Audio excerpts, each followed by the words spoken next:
dia, boa tarde, boa noite. Está começando mais uma edição do Tópico do Dia, certo? Hoje a gente vai trazer assuntos que têm a ver muitas vezes com o declínio do dólar, o fim do Império Americano, certo? E isso daí, uma coisa muito interessante que acontece é que hoje, com as tecnologias, com a inteligência artificial, a gente pode acessar canais em português, feito uma tradução simultânea. Então, é isso que a gente vai assistir agora, certo? Então, fica a dica: vida longa e próspera. E entender e estudar geopolítica, que vai para compreender o mundo atual, tá bem? Então fica a dica. Welcome back. We are joined again by Larry. Bem-vindo de volta. Estamos novamente com Larry Johnson, ex-analista da CIA, para nos ajudar a entender o que está acontecendo com o dólar americano e, de fato, com todo o sistema econômico internacional que tem sido muito centrado nos Estados Unidos, pelo menos desde 1945. Então, obrigado por voltar ao programa. Ei, obrigado por me receber. Hey, thanks for having me. Boy, we are... Rapaz, estamos vivendo tempos interessantes. Aquela velha maldição chinesa está se tornando realidade. Que você viva em tempos interessantes. Well, it is interesting also because a lot of the things people have Bem, been warning isso about também é for interessante, decades is porque now muitas das coisas sobre as quais as pessoas vêm alertando há décadas estão agora acontecendo em um ritmo muito acelerado. Vale lembrar que foi em 1965 que o ministro das Finanças da França usou o termo privilégio exorbitante para descrever as vantagens que os Estados Unidos tinham por o dólar americano ser a moeda de reserva mundial. No entanto, apenas 6 anos depois, em parte devido ao estado de bem-estar social e ao estado de guerra dos Estados Unidos, ou seja, aos gastos excessivos, Nixon teve que fechar a janela do ouro em 1971, deixando assim de vincular o dólar americano ao valor do ouro em termos fixos. Vale lembrar que naquela época o valor era de $35 por onça. Esse era o valor estabelecido. Em janeiro do ano passado, estava em cerca de $2.650. E um ano depois, agora está em $5.160. Então dá para ver esse aumento absurdo. Não é tanto que o ouro esteja subindo, é mais que o dinheiro de papel está perdendo valor. Então, o que está acontecendo aqui? E quão significativo você acha que isso é? How significant do you see it being?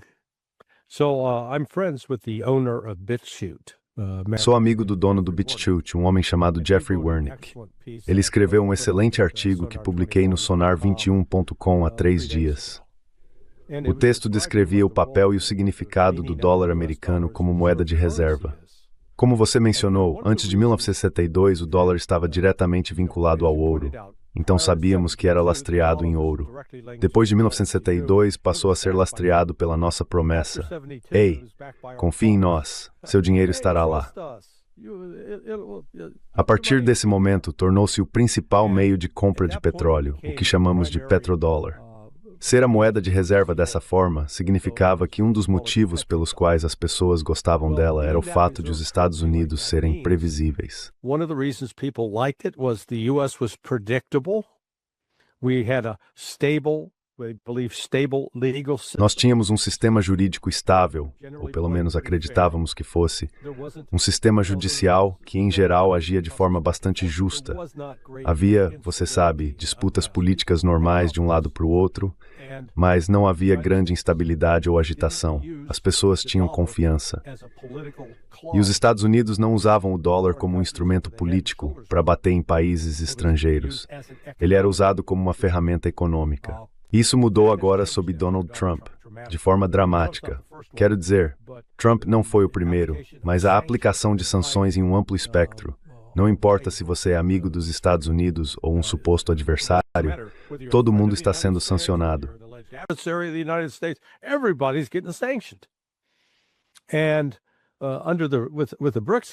E com os países do BRICS, isso começou com a Rússia após a operação militar especial em 2022. quando desconectaram a Rússia do SWIFT, na verdade fizeram um favor a ela. O SWIFT, para quem está ouvindo ou assistindo, é basicamente um sistema de e-mails entre bancos para movimentação de dinheiro. É como se eu dissesse: "Ei, Glenn, estou te enviando $1.000 desta conta. Acredita naquela conta." Bem, assim como o e-mail que as pessoas usam em casa, existe algo chamado spam. Algumas mensagens se perdem. Então não é um sistema digital. É realmente um sistema analógico que às vezes leva 1, 2 ou até 3 dias para concluir a movimentação do dinheiro. 3 days to settle movement of money. Well, the Chinese now have come up with something called the cross-border. Bem, os chineses agora criaram algo chamado Sistema de Pagamentos Interbancários Transfronteiriços, o SIPS. É digital. Eu te envio, é como se eu te mandasse uma mensagem de texto. Pronto, está feito. Então a Rússia começou a se distanciar, ou foi forçada a se distanciar do Ocidente. E depois, com a China enfrentando todas essas ameaças de Trump e Biden, eles de repente aceleraram o desenvolvimento da infraestrutura financeira dos BRICS. O que estamos vendo agora é uma das razões para esse aumento dramático no preço da prata e do ouro, especialmente da prata. Na primeira semana de outubro, a prata estava em cerca de $45 por onça e hoje está oscilando em torno de 113 ou 114 dólares por onça. Um aumento incrível. Incredible rise. So what's happening? O que está acontecendo é que todos esses países, especialmente China e Índia, costumavam comprar títulos do Tesouro dos Estados Unidos. Quando você compra um título do Tesouro americano, está essencialmente emprestando dinheiro aos Estados Unidos. Os Estados Unidos estão lhe dando um recibo. Certo, nós vamos te pagar X% ao mês e depois haverá um valor X a ser pago no final do prazo, seja ele de 6 meses, 2 anos, 9 anos, o que for. Pois bem, esses países que costumavam manter grandes quantidades de títulos do Tesouro americano têm se desfeito deles e agora estão comprando ouro e prata porque querem manter algo de valor real. Eu não quero entrar em todos os detalhes técnicos do mercado de papel.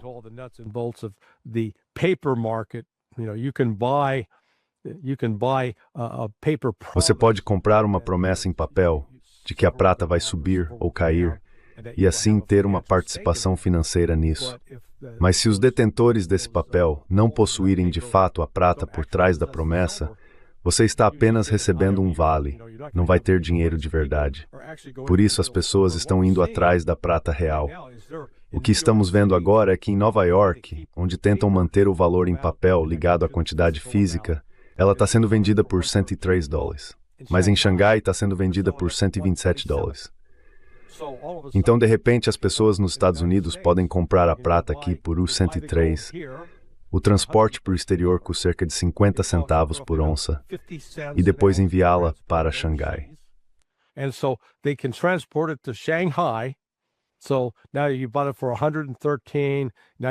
Então agora você o comprou por $103.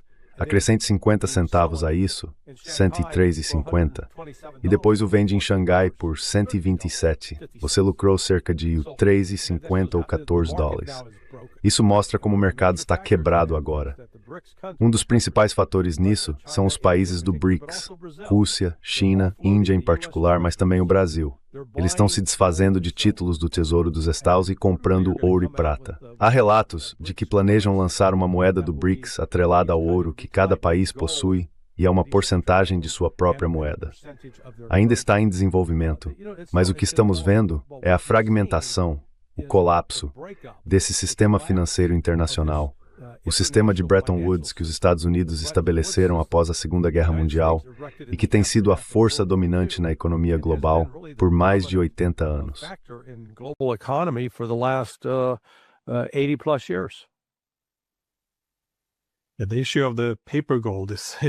A questão do ouro de papel é bastante crítica, porque, novamente, isso só funciona quando há confiança. Se eu te vendo um pouco de ouro de papel, tudo bem. Desde que você acredite que pode me devolver esse papel, e eu te darei ouro de verdade. Mas existem diferentes estimativas sobre quanto ouro de papel existe por aí. Elas tendem a variar de 20:1 até 100:1. Ou seja, para cada onça de ouro real, as pessoas estão negociando entre 20 e 100 onças em papel. Isso é ouro falso, ou ouro de papel. Quero dizer, é algo realmente extraordinário. Se as pessoas realmente quisessem ver o ouro, porque deixaram de confiar que o receberiam se o pedissem, isso significaria trocar o papel pelo ouro real, essencialmente uma corrida ao ouro. E isso faria todo o sistema desmoronar. Mas também é algo que mantém os preços baixos, porque, uma vez que that stored will force circulando, a supremacia o preço. Paper gold out there, it helps to keep the prices down. Now, Well, and it's what we call Agora bem, é o que chamamos de desvalorização da moeda fiduciária. Então, se voltarmos, digamos, ao mercado de ações dos Estados Unidos em setembro de 1972, eu estava começando meu último ano do ensino médio naquela época, o preço do ouro era de $35. Aí você podia olhar para o tamanho do mercado de ações e chegar a um número que mostrava a relação. Ouvi dizer que naquela época, o valor do índice Standard & Poor's ou do índice Dow, the Tower Target ou 5 onças de ouro. With the value of what they call the Standard and Poor Index or the Dow Index, you could buy, let's say, 45 ounces of gold. Você poderia comprar, digamos, 45 onças de ouro. Hoje, mesmo com o mercado de ações tendo disparado, naquela época estava em torno de 3 mil e agora está em 49 mil. Quantas onças de ouro você consegue comprar com isso? Agora são cerca de 8. Então sim, aproximadamente 8. De repente, o que aconteceu é que a moeda de papel perdeu seu valor de forma dramática. O ouro e a prata continuam mantendo seu valor, e é por isso que os países estão comprando cada vez mais. Isso também está criando uma escassez, que é um dos fatores que impulsionam os preços para cima. Mas as pessoas não deveriam encarar isso apenas como um fenômeno econômico. Trata-se de um fenômeno político-econômico. This is a political economic phenomenon, and it is historic. E é histórico. Estamos testemunhando algo agora que, sabe, é como quando você e eu estávamos crescendo, ouvíamos falar sobre a Grande Depressão e como corretores da Bolsa em Nova York se jogavam das janelas e se matavam. Agora estamos realmente passando por um tipo semelhante de fenômeno sobre o qual as pessoas vão falar no futuro. Não tenho certeza de como vão chamá-lo, talvez o grande realinhamento das moedas, mas o reinado do dólar acabou. É como aquele frango. Você corta a cabeça do frango e ele ainda consegue andar por um tempo, mas no fim cai morto. A moeda dos Estados Unidos está em sérios apuros. The US currency is in serious trouble. what you say about predictability and trust is important. O que você disse sobre previsibilidade e confiança é importante, porque há uma vantagem em ter uma moeda mundial, todos usando o mesmo dinheiro, em termos de custos de transação. Quero dizer, há muitos benefícios se isso for feito de forma responsável e, é claro, se a inflação for mantida em um nível aceitável. Mas isso dá aos Estados Unidos uma quantidade imensa de poder para sustentar déficits enormes, porque a inflação é uma forma de tributação. Ou seja, é possível imprimir novo dinheiro e assim desvalorizar o dinheiro existente no sistema internacional.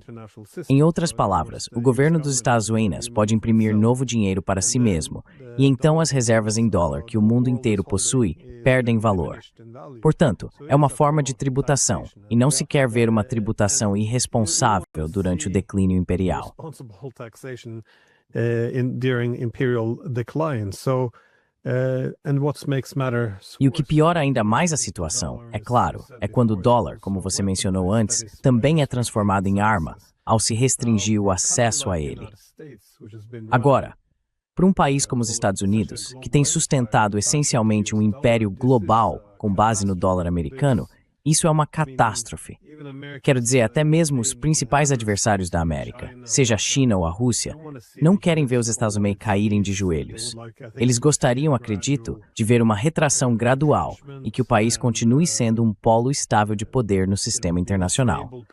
Mas isso pode se tornar um verdadeiro pesadelo se não for tratado adequadamente. Então, o que pode ser feito neste momento? Porque eu não vejo grandes incentivos para países como a Rússia ou a China realmente manterem o dólar. Eles estão se desfazendo dele. Oh no, they're dumping it. They're offloading it. One of the big Eles estão se desfazendo disso. Na verdade, um dos maiores detentores restantes do dólar tem sido o Japão. E o Japão agora está em uma enorme crise financeira. Achávamos que a relação dívida-PIB dos Estados Unidos em torno de 127% era enorme, mas a do Japão é ainda maior, algo como 260% ou 300%. Eles agora estão começando a se desfazer de seus títulos do Tesouro, o que significa que, de certa forma, estão inundando o mercado com dólares. E, à medida que a oferta de algo aumenta, o preço disso cai. Então o dólar está se desvalorizando. O que isso significa é que, digamos, um dia eu podia comprar uma garrafa de vodka na Polônia por $10. Mas agora, você sabe, os $10 em relação ao zloty. But now, the $10 to the zloty. But now, 4 days later. Mas agora veja, 4 dias depois, com a queda no valor do dólar, eu tenho que pagar $14 por aquela mesma garrafa de vodka. Quando uma moeda se desvaloriza, por um lado pode haver um efeito econômico positivo. Isso significa que o que você produz no seu país fica mais barato para as pessoas no exterior comprarem. Então isso pode realmente ajudar a economia. No entanto, se você compra muitas coisas do exterior, vai acabar pagando muito mais por elas. Como no caso a garrafa de vodka, essas de 10 dias, está por em twin. Isso é exchange de inflação. That's called inflation. But ultimately what this means is. Mas, no fim das contas, o que isso significa é que até agora, os Estados Unidos têm sido como aquele garoto que vai para a faculdade. Ele tem pais e parentes que lhe deram vários cartões de crédito e ele pode comprar o que quiser. Ele acumula dívidas e nunca precisa pagar, porque são os parentes, os donos desses cartões, que têm de cobrir os gastos. Mas chega um momento em que eles dizem: espera aí, esse garoto é um caloteiro. Não aceita mal na escola ou está nos ameaçando, mas tutor. Or he's threatening us. We're not going to pay anymore. And once those payments stop, then. E assim que esses pagamentos cessarem, a independência dos Estados Unidos, nesse caso, também cessa. Não posso enfatizar o suficiente, é um fator enorme. Quero dizer, vamos pegar o caso da Venezuela. Todos os motivos apresentados para justificar a perseguição a Maduro eram mentiras. Que a Venezuela era um grande centro de tráfico de drogas. Mas veja, eu voltei e conferi o relatório anual de narcóticos do Departamento de Estado, chamado INSER, o relatório INSER. Nos últimos 10 anos, 99% de todo o fentanil interceptado ou confiscado veio do México. 1% veio do Canadá. Nenhum veio da Venezuela. Então isso era uma mentira. Ou que os Estados Unidos precisavam controlar o petróleo venezuelano. Bem, o petróleo venezuelano não é como se você tivesse café em uma xícara com um canudo, sugasse o café, depois substituísse esse café por metade café, metade manteiga de amendoim, e então tentasse sugar de novo. Half peanut butter, and then try to suck it out. You got a lot more work to do. Você ainda tem muito trabalho pela frente. Então, o petróleo venezuelano que é extraído do solo, cerca de 700 mil barris por dia, representa menos de 2% do suprimento global de petróleo. Portanto, não é significativo. Quero dizer, se ele desaparecesse, o preço do petróleo continuaria praticamente o mesmo. No entanto, há um sujeito chamado Paul Singer, um bilionário e dono da Seago. Acontece que ele tem 3 refinarias no Golfo do México, agora, de forma irônica, chamado de Golfo da América, ou Mundo Trump, que são especificamente projetadas para processar o petróleo venezuelano.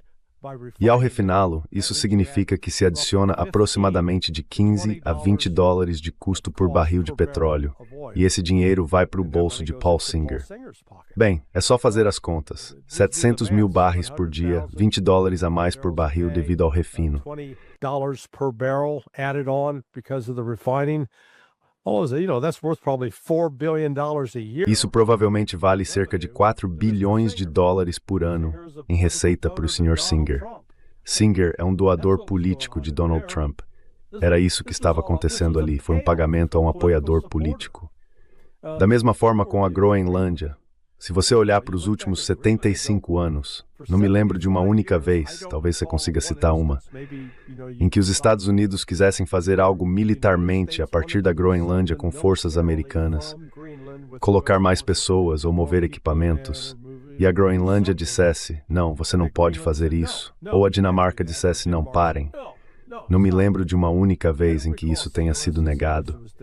Então é preciso dar um passo atrás e perguntar, o que está acontecendo aqui? Porque nós já temos bases lá e o direito de usá-las. O que é que Trump está tentando fazer? What is it that Trump's trying to do? And there's another billionaire, Ron Lauder. E tem outro bilionário, Ron Lauder, que tem alguns interesses econômicos na Groenlândia que ele quer explorar. Então, realmente, parece que Trump está usando o mundo como seu próprio cofrinho para, sabe, recompensar apoiadores e fechar acordos vantajosos. Isso não tem nada a ver com a alegação dele de precisamos parar a Rússia e a China. Quer dizer, a China não vai atravessar o Estreito de Bering até o Ártico com ajuda russa. Eles não precisam navegar metade do mundo para, entre aspas, chegar perto da Groenlândia. Isso não vai acontecer. E da mesma forma, a Rússia já controla cerca de 53% do Círculo Ártico ao seu redor. Não precisa adicionar a Groenlândia. Então, como eu disse, vemos essas decisões sendo tomadas não com estratégia e visão, mas por pura corrupção. Pure corruption. Yeah, well, I was wondering though É bem, eu estava pensando. Porém, o problema, claro, para os Estados Unidos é que por todas essas décadas, eles conseguiram exportar boa parte da sua inflação. Ou seja, todo esse excesso de dólares foi bem recebido pelo resto do mundo. Então era possível manter a impressora de dinheiro funcionando a todo vapor. Mas agora que os países não estão mais comprando títulos do Tesouro, eles não precisam mais negociar usando o dólar. Não apenas como moeda de reserva, mas também como moeda de troca. Todos esses dólares podem simplesmente voltar em massa para os Estados Unidos. Isso vira um jogo de cadeiras musicais. Você não quer ser o último segurando esses dólares quando a música parar. Então, o que você acha que vai acontecer daqui para frente? Sim, última pergunta. Você acha que uma grande crise financeira está a caminho? Porque tenho visto muitos relatos de bilionários vendendo ativos, se preparando para um grande colapso. Então, o que é que você tem ouvido ou visto acontecer neste momento? what is it that you hear or see happening at the moment? Well, I think the most likely scenario is the United States. Bem, acho que o cenário mais provável é que os Estados Unidos sejam atingidos por uma onda de hiperinflação. Eu morei na Argentina, cheguei no final de dezembro de 83 e vivi lá durante todo o ano de 1984, o primeiro ano da presidência de Raul Alfonsín. Naquela época, a Argentina estava devastada por uma inflação anual de 1000%. É realmente algo para se vivenciar. Quer dizer, as pessoas não estão necessariamente morrendo nas ruas, mas é uma completa desorganização da economia. Antes disso, então isso foi em 1984, 6 anos antes eu morava na cidade de Córdoba, que era a segunda maior cidade da Argentina depois de Buenos Aires. The second largest city in Argentina after Buenos Aires. And they used to, in 1978, in Córdoba. Em 1978, em Córdoba, havia um avião que decolava por volta das 10 da noite, porque o voo até Miami durava cerca de 8 horas. As pessoas embarcavam, voavam até Miami, desembarcavam, passavam pela alfândega e às 9 da manhã já estavam fazendo compras. Simplesmente comprando coisas para levar de volta à Argentina. Voltavam ao aeroporto de Miami por volta das 2 da tarde para pegar o voo de volta, chegando por volta das 10 da noite. E basicamente faziam tudo isso só para ir às compras. Quero dizer, a moeda argentina era tão forte na época que eles podiam comprar qualquer coisa. That they could, buy anything. But then 6 years later, when they're hit with hyperinflation. Mas então, 6 anos depois, quando foram atingidos pela hiperinflação, eu tinha um amigo que era padeiro. Ele fornecia doces para aerolíneas argentinas, então estava ganhando um bom dinheiro.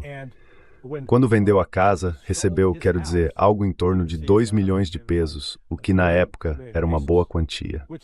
1 ano e meio depois, esses 2 milhões de pesos davam para comprar uma garrafa de Coca-Cola. Quero dizer, é simplesmente a desvalorização da moeda. Então é aí que acho que os Estados Unidos estão indo. Vamos enfrentar algo assim, porque nossa dívida, e a do Japão também, não vai se limitar apenas aos Estados Unidos. Japanese as well. It's not going to be confined to just the United States.